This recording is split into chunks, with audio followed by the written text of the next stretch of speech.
There's something men have been saying for years in comment sections, in private conversations, in the quiet frustration of their own minds. They've been saying that women, particularly young, attractive women, live in a different reality, a reality where validation falls from the sky like rain, where emotional support appears on demand, where the world conspires to make life just a little bit easier in ways that are invisible to everyone except the men who don't receive the same treatment. And for years, men have been told they're wrong. They're bitter. They're jealous. They're making excuses for their own failures. The mainstream narrative says women have it harder. Women face discrimination. Women are objectified. Women struggle in ways men can't understand. And there's truth in some of that. But there's also a massive blind spot, a reality that nobody wants to acknowledge because acknowledging it would upset too many comfortable assumptions. Today we're going to talk about the privilege that modern women secretly live with. Not economic privilege, although that exists in certain forms. Not legal privilege, although arguments can be made there too, but something more subtle, more pervasive, more psychologically significant. The privilege of constant social validation. The privilege of attention, the privilege of living inside a feedback loop that tells you every single day that you matter, that you're wanted, that you're enough. This isn't an attack. This is an observation, and by the end of this video, both men and women will understand something about modern life that's been hiding in plain sight. Let me start with what actually happens when an attractive woman exists on social media. She posts a photo, nothing special. Maybe a selfie, maybe a casual shot from her day. Within minutes, the likes start rolling in. Then the comments, beautiful, stunning queen, fire emojis, heart emojis. The algorithm picks it up, pushes it further, more likes, more comments. By the end of the day, she's received more positive feedback than some men get in a month. And this isn't a one-time event. This is daily, weekly, constant. Every time she opens her phone, there's a little hit of validation waiting for her. Someone thought she was attractive enough to double tap. Someone took the time to write something nice. Someone somewhere is thinking about her right now. The phone buzzes. Another like, another comment, another tiny dopamine hit confirming that yes, she matters. Now let me describe what happens when an average man exists on social media. He posts a photo, same effort, same attempt to share his life, and nothing. Maybe a few likes from friends, maybe a comment from his mom. The algorithm ignores him because there's no engagement to amplify. His post dies in obscurity, seen by a handful of people who scrolled past without stopping. No validation, no confirmation, just silence. This isn't a minor difference. This is two completely different psychological realities. She lives in a world where approval is ambient, constant, taken for granted. He lives in a world where approval must be earned, fought for, and is never guaranteed. She wakes up to notifications that make her feel wanted. He wakes up to an inbox that reminds him he's invisible. And here's what men understand that nobody wants to admit. That constant validation isn't just nice. It's not just a pleasant bonus. It fundamentally changes how you experience life. When you receive regular confirmation that you're valued, your baseline psychology shifts. You walk differently, you speak differently, you expect differently. You develop a cushion of self-worth that absorbs life's inevitable blows. When something bad happens, you have reserves of validation to draw from. The world has told you over and over that you're enough, so setbacks feel temporary, manageable, survivable. Men don't have that cushion. When life hits a man, he's absorbing the blow with nothing behind him. No accumulated validation to soften the impact. No reserves of you're amazing to counteract the you failed. He has to generate his own self-worth internally from scratch with no external reinforcement. And while that builds certain kinds of strength, it also creates a fundamentally harder psychological existence. Let me give you an example. Imagine a woman has a bad day at work. Her boss criticized her. A project fell through. She feels low. What happens when she gets home? She opens Instagram. There are the likes. There are the comments. There's the DM from a guy she matched with saying she seems really cool. There's the notification that her story was viewed 300 times. Within minutes, the bad day is counterbalanced. The world is still telling her she matters even if her boss didn't. Now imagine a man has the same bad day, same criticism, same failed project. He gets home, he opens his phone, nothing. No validation waiting, no chorus of approval to counteract the failure. He sits with the feeling unmediated, raw. He has to process it alone using only internal resources. The bad day stays bad. It might even spiral because there's no external force pushing back against the negative self-talk. This is the privilege men have been pointing at. Not money, not opportunity, but the constant ambient taken for granted experience of being told you're valuable. Women swim in this like fish swim in water. They don't even notice it because it's always been there. But men notice because they're standing on the shore watching, wondering what that must feel like. Now let me talk about what this validation does over time, because it's not just about feeling good in the moment. It shapes life decisions in profound ways. When you receive constant confirmation that you're desirable, you develop a sense that time is on your side. You don't feel urgency. Why would you? The attention keeps coming. The options keep appearing every year. There are more likes, more comments, more DMs from interested men. The feedback loop says, you're in demand. You have value, there's no rush. This creates what I call the illusion of endless time. A woman at 25 feels like she has forever. A woman at 28 still feels like she has forever. Even at 32, the attention is still coming, maybe slightly reduced, but still present. The algorithm hasn't abandoned her yet. Men still slide into her DMs. The validation continues, and with it, the sense that she can delay major life decisions indefinitely. So she delays, she focuses on her career. She travels. She finds herself. She dates casually without committing because why commit when options are abundant? She thinks about marriage and family as things for someday. A someday that feels distant because the present is so full of confirmation that she's doing fine. But here's what the validation doesn't tell her. Biological reality doesn't care about Instagram likes. The fertility window doesn't check her follower account. The relationship market operates on different rules than the attention market. And by the time she realizes that the attention was a misleading signal, by the time she understands that likes don't translate to commitment, that DMs don't translate to husbands, that being desired doesn't mean being chosen, years have passed. Important years, years that can't be recovered. I've seen this pattern hundreds of times. A woman coasting on validation through her 20s, assuming she can settle down whenever she wants, finally decides at 34 that she's ready for something serious, and she discovers with genuine shock that the market has changed. The men she wants, the established, successful, commitment-ready men, they're dating younger women now. The validation that once felt infinite has started to thin. The options that once seemed endless have quietly narrowed. And she feels betrayed by who? By what? She can't quite articulate it. But the truth is she was betrayed by the illusion. The constant attention told her she was winning when she was actually spending. It told her she had time when time was running out. It gave her a false sense of security that prevented her from making decisions while she had maximum leverage. Men don't experience the same illusion. For men, the world is stingy with validation from the start. No one is liking your selfies and making you feel desired. No one is sliding into your DMs confirming your options. You know from early adulthood that you have to build value because value isn't given. You know that time matters because no one is reassuring you that it doesn't. The absence of external validation forces a kind of realism that the presence of validation delays. This might be why men on average seem more aware of the need to build careers, accumulate resources, and position themselves strategically for the future. It's not that men are smarter or more disciplined.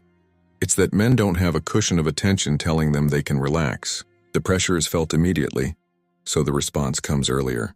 Now let me talk about what constant validation does to character, because this is where things get uncomfortable. When you're told every single day that you're amazing, beautiful, special, worthy of attention, what happens to your ego? It inflates. Not dramatically, not overnight, but gradually, steadily. The external feedback seeps in and becomes internal belief. You start to think on some level that you actually are more special than others, that you actually do deserve more, that the preferential treatment you receive is simply the natural order of things. This is how entitlement develops. Not through intentional arrogance, but through environmental conditioning. When everyone treats you like you're exceptional, you start to believe you're exceptional. When men compete for your attention, you start to expect men to compete for your attention. When doors open effortlessly, you start to assume doors should open effortlessly. The privilege becomes invisible to you because it's all you've ever known. And then something interesting happens in relationships. Women conditioned by constant validation often bring unconscious expectations that men find baffling. She expects him to pursue, to prove himself, to demonstrate value because that's what men have always done with her. She expects admiration to flow in her direction because admiration has always flowed in her direction. When it doesn't, when a man treats her as an equal rather than a prize, something feels wrong to her. She might not be able to articulate why, but it feels like disrespect. This is the entitlement that men sense and struggle to name. It's not that she's consciously arrogant. It's that she's been shaped by a lifetime of lopsided feedback into someone who genuinely doesn't understand what equal treatment feels like. She's been so elevated by attention that equality feels like demotion. Let me contrast this with what I've observed about genuinely humble women, because they exist and they stand out precisely because they're so rare. Every now and then you meet a woman who is objectively attractive, but seems genuinely unaware of it. Not performing humility, actually humble. She doesn't expect doors to open. She doesn't assume male attention is her right. She treats people well, not because she's strategizing, but because it doesn't occur to her that she's entitled to special treatment. These women are remarkable precisely because they escaped the conditioning. Maybe they grew up in environments where appearance wasn't emphasized. Maybe they developed their identity around something other than attractiveness. Maybe they just have the rare psychological constitution that resists ego inflation. Whatever the reason, they didn't internalize the validation, and the result is a quality of character that's visible immediately and valued deeply. Men can sense the difference instantly. A humble, beautiful woman feels fundamentally different from an entitled one.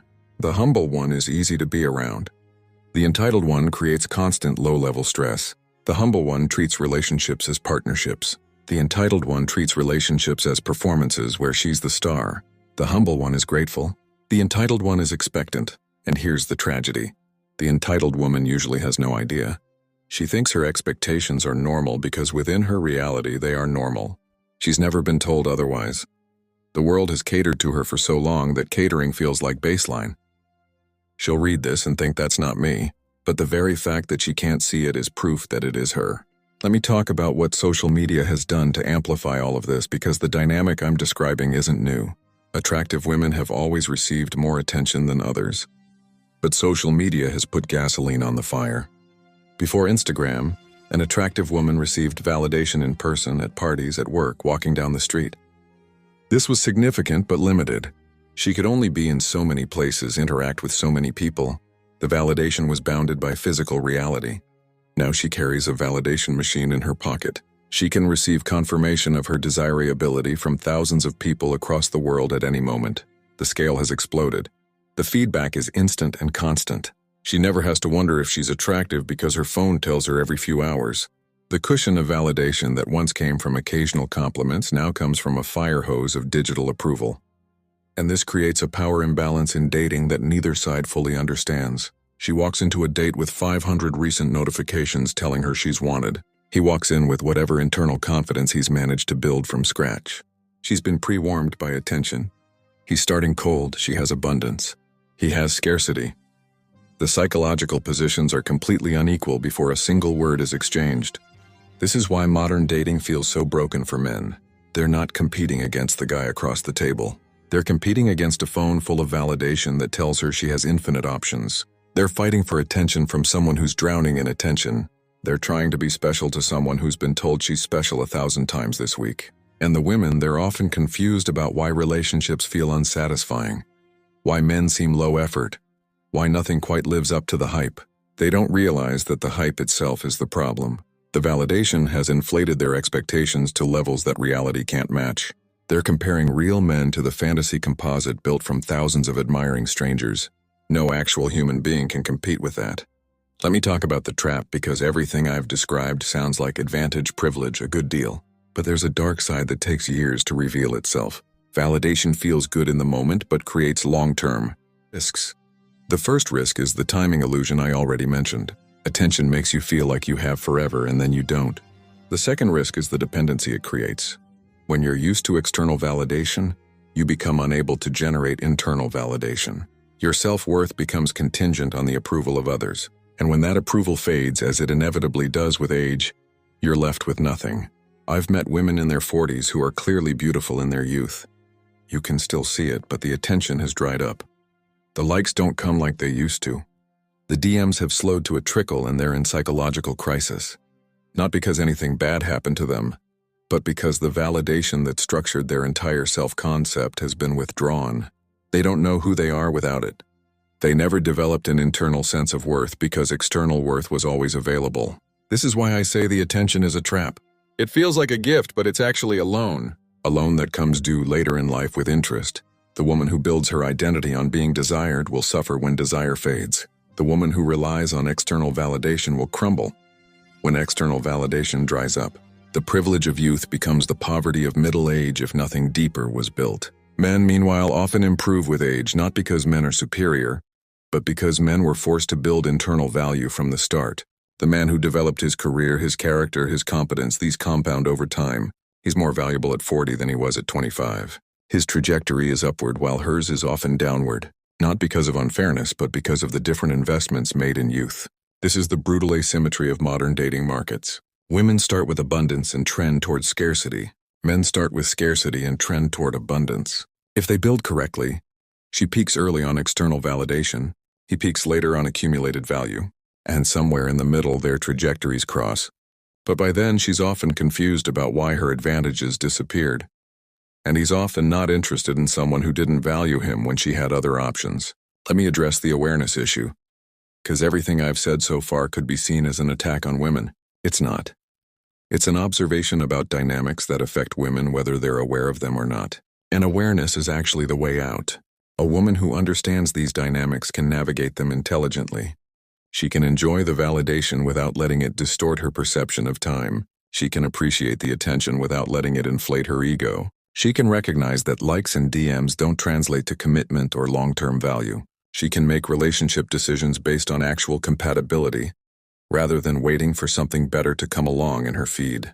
This woman chooses well while she has maximum options. She commits when commitment is offered by someone worthy. She doesn't coast on attention into her mid-30s wondering why the market shifted. She understands the game board and plays accordingly. And ironically, she often ends up happier than the women who had more attention but less awareness. The women who suffer most are the ones who never see the trap, who ride the validation wave without questioning where it leads, who mistake attention for value, options for security, likes for love. These women wake up at 38 still posting selfies to diminishing returns, wondering why the abundant life they expected never materialized. They were told they were winning. They felt like they were winning. The feedback loop confirmed it every single day, but they were spending capital, not accumulating it. And now the account is overdrawn. Let me talk about what men should take from all of this. Because understanding the dynamic doesn't automatically tell you how to operate within it. First, stop resenting the privilege. Yes, it exists. Yes, it's unearned. Yes, it creates advantages you don't have. But resentment changes nothing. The world is structured this way. Attention flows to attractiveness, validation inflates egos. These are facts, not injustices to be corrected. Spend your energy on things you can control, not on things you can't. Second, understand what you're competing against. When you're dating, you're not just competing against other men. You're competing against a validation ecosystem that's been telling her she's special for years. Adjust your expectations accordingly. Don't be surprised when she seems entitled, picky, or oblivious to your value. She's been conditioned to expect more than reality offers. That's not your fault or her fault. It's the environment. Third, build the value that doesn't depreciate. Attention-based value fades with youth. Competence-based value compounds with time. Your career, your health, your character, your social circle, your purpose.